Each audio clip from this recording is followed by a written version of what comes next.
Hi, friends, and thanks for joining us for the Courageous Heart Community Book Study of Lifted with Lindsay Hale. And this week we're going through chapters 9, 10, and 11. And we start out with a focus on building boundaries, something that is, I have to admit, not very easy for me. I don't do great at that. So, Lindsay, you shared with me that you had quite a few women share with you that this relationship that you talk about in this chapter and the one previous really resonates with them. So let's talk about toxic relationships and why it's so easy to get sucked into them. So yeah, talk about that. Yeah, I mean, I think that relationships are hard, right? As women to be an adult and find relationships are hard anyway. And it's kind of like, I also think that a toxic relationship is sort of like that analogy that people use with the frog in the boiling water.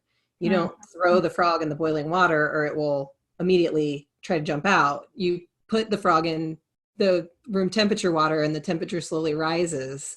And so it actually in the end kills the frog, right? Because you don't even notice that it's getting hotter and hotter. It's actually kind of morbid, but but it's an analogy that a lot of us are familiar with. And so I think that that's where the toxic relationship comes in. It doesn't start that way or else we'd immediately run from it. It's just that we have somebody kind of push a boundary and we allow it.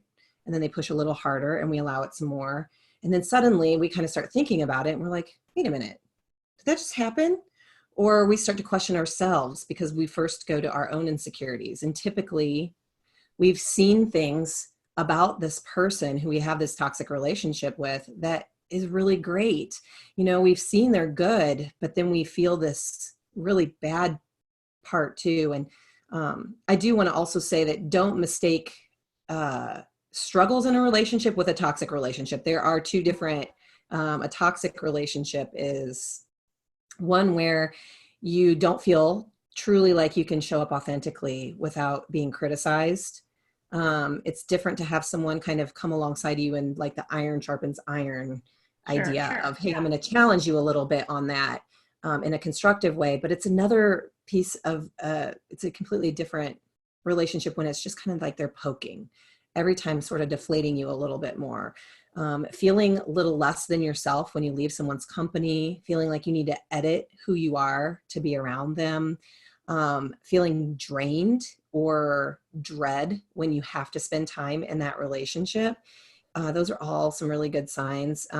When you see their name like pop across the screen of your phone that they're calling or they're texting, how is it that you respond to them? I find that oftentimes we feel that obligation to respond or to answer the phone, like, oh, well, she knows I'm available, or she knows that I do this, or every Sunday I have answered. But what does that, what does that boundary look like to you? And I think that as we start to feel kind of bad. I guess bad is kind of a lame word, but we feel bad about setting boundaries. We feel a little guilt, a little bit like, well, I'm kind of pushing them away. But boundaries are really not always about saying, I'm not going to let you do this, but not going to let you make this choice, right? It's not about me controlling your decisions. It's about me controlling the decision that I have when you do whatever it is that bothers me. So let's say, it's your mom and she is, she's critical of your parenting style. And she's like, you know what, you shouldn't do X, Y, and Z, or your kids are very mouthy, or, and when she's around your children and you, she's always kind of picking apart your parenting. So what are you going to do now to avoid that in the future or to respond to that? I find that like a lot of women just kind of allow that. And then they sit there and kind of soak in it. Okay, so well, now what do you need to take care of you? Do you need to journal about it? Do you need to confront her about it? Do you need to say, hey, I really, like when you say this, it makes me feel whatever. What kind of conversations and tough choices do you need to make to set that boundary and that fence to protect yourself and to take care of yourself? Love that. Love that. You mentioned in chapter 9 that you had, after this relationship ended, that you had a void to fill, like you had that confidant, that friendship, and then it was gone. And that you were intentional about the people that you spent time with. And I think you even used the word that you spent time with people who challenged you, but built you up as opposed to tear you down. So um, that's really great, except for it's hard, I think, as women, as adults, to find friends. It's way easy when you're a little kid and you just walk in and say, "Hey, you want to play with me?" But as women, we don't walk into the coffee shop and say, "Hey, you want to play with me?" Right. So what's some advice that you can offer to women who want to expand their circle in a positive way? Yeah, I completely agree. It's almost like when you're growing up, nobody really teaches you how to make friends, right? Because you show up in kindergarten through 12th grade with people who you have all these things in common with, same friends, same teachers, same area. Then you kind of get sent off into the world, however that looks, through college or after college, and you find yourself sitting at a table of people that you're like, how did I get here? And what am I supposed to do with all of this? And so I think that number one, we have to recognize that most women feel the same way. I have asked over and over, and most women feel like it is hard to make friends. And I know that oftentimes in the social media world, we see what other people are doing and we think, oh, she's got tons of friends. She doesn't need one more. But I've yet to meet a woman who has made her last friend. Yes. Everyone wants to feel connected and seen. And one of the things that I love and have been talking a lot with people about lately is, and I even have mentioned this to you, is that in the Bible, like in the very beginning times, God creates Adam and he looks at Adam and he says, something's not right here. I'm paraphrasing, obviously. Something's not right here. You need a helper. You need a friend. And so he creates Eve. And so we have to believe that Eve was created to come alongside of him and to be a helper to him, which means she had to have a relationship with him. So if we're all descendants of Eve, then that means we're all created to be connection and to be helper and to be in community. And so I think that as women, it's our jobs to find the ways to connect. Like Satan will come and trick you into thinking nobody else wants this connection. You're not worthy of that connection. You don't have anything to offer people. So we kind of sit in our corner of the world and we're waiting for everybody to invite us. I wonder when somebody will invite me, or we see it on social media. Oh, they went out for dinner for a girls' night. That really looks fun. I wish somebody would invite me. They must not like me, or I wasn't invited to that. So people must not like me. And we kind of get into this pity party for ourselves. Well, stop waiting. And I know it takes courage. I completely understand it takes courage, but create your own opportunity for it. Create your own book study with a book like Lifted or another book. Invite people over for coffee or dessert. Find a time to go out and have, chips and salsas and margaritas. I mean, what woman doesn't want to go out for a night out without the kids, Create your own opportunity, whatever that looks like, and invite people who you've just met and you're like, oh, I kind of like her. I'd like to get to know her better. Some of those people who you see on social media and you're like, gosh, I really would like to get together, and go ahead and ask boldly for what you want. Like, hey, I could really use a night out. I haven't had a night out for a long time.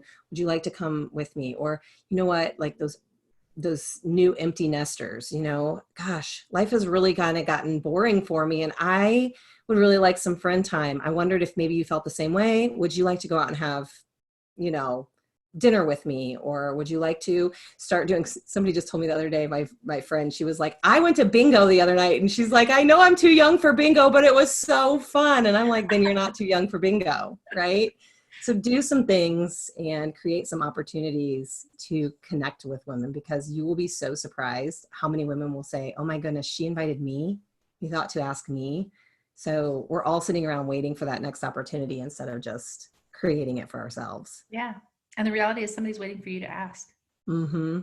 And one other tip I want to throw out there too is that put your phone down and your planner down when you go out in public. I think this is such an easy and important thing that we can do. My daughters do tumbling, and I'll go to tumbling, and I always have my phone in my bag, and I'll look around and I'm like, everybody is looking at their phone, which means everybody thinks they're connected, but we're all so disconnected in reality. And there was one woman that usually doesn't have her phone out, and she and I will have the best conversations, and it's only there. We don't go out and do anything else any other time. But I love the 1 hour that we have. Like, we talk about everything, and I just really enjoy that time. And I know that she does too. And it's created some adult interaction that I absolutely love, and some really rich conversations that kind of feed me a little. Yeah. So Love that. Love that. Um, Man, yeah, I think our phones can be a shield. It's like our defense mechanism, and the reality is we need to put it down, like you said, so that we can build those real life connections and not just the ones with people that we don't know. right. So, the verse I want to focus on this week also comes from this chapter, and it's Philippians 4:8. And it's finally, brothers, whatever is true, whatever is honorable, whatever is just, whatever is pure, whatever is lovely, whatever is commendable, if there is excellence, if anything is worthy of praise, think about these things. And the truth is that we get to choose the things that we think about. And we have the power and responsibility to choose whom we allow to influence our lives. And Jim Rohn, he's been quoted for saying that we become the sum of the 5 people that we spend the most time with. And if that's true, we have to be intentional about the company that we keep. So that doesn't mean, and I don't want this to come across this way. It doesn't mean that we're exclusive, that somebody isn't the same as us and we're not, we're going to push them away. But it does mean that maybe those people aren't the ones that you spend the most time with if they are not a good influence on you. So is there anything else that you want to add for this one before we wrap up? Yeah, just to kind of add to what you said is that I think I was going to mention this before, but I kind of got off on a tangent, which I tend to do. All right. But one of the things that I truly think when you are deciding who those 5 people are is that you need to always make sure that those people are, and I think I even say this in the book, people who are challenging you with ideas and dreams and possibilities instead of talking about other people. Mm-hmm. That, to me, one of the most important lessons in life is that you can easily connect with someone on what you don't like.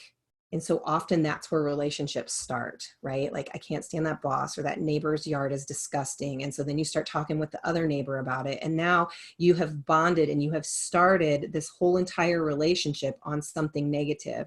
Mm, So going from something negative to something positive can be really difficult, because there's a little bit of that fear of, okay, so now if I tell her that I actually like something, is she going to make fun of me the way we make fun of the neighbor? Is she going to make fun of me the way we make fun of the boss?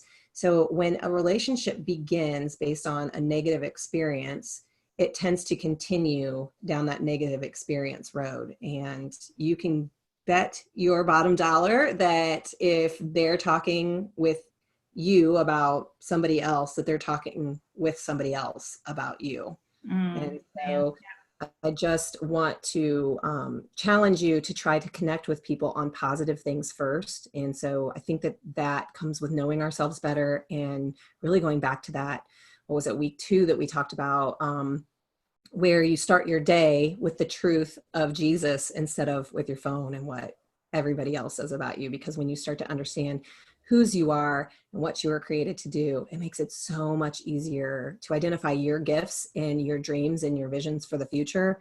And then you're talking about all of the things that could be, and the possibilities in life and the positive things in life, instead of focusing on what irritates you. I Yeah. mean, who wants to focus on what irritates them? Right. Right. So much Love good to that. be celebrated.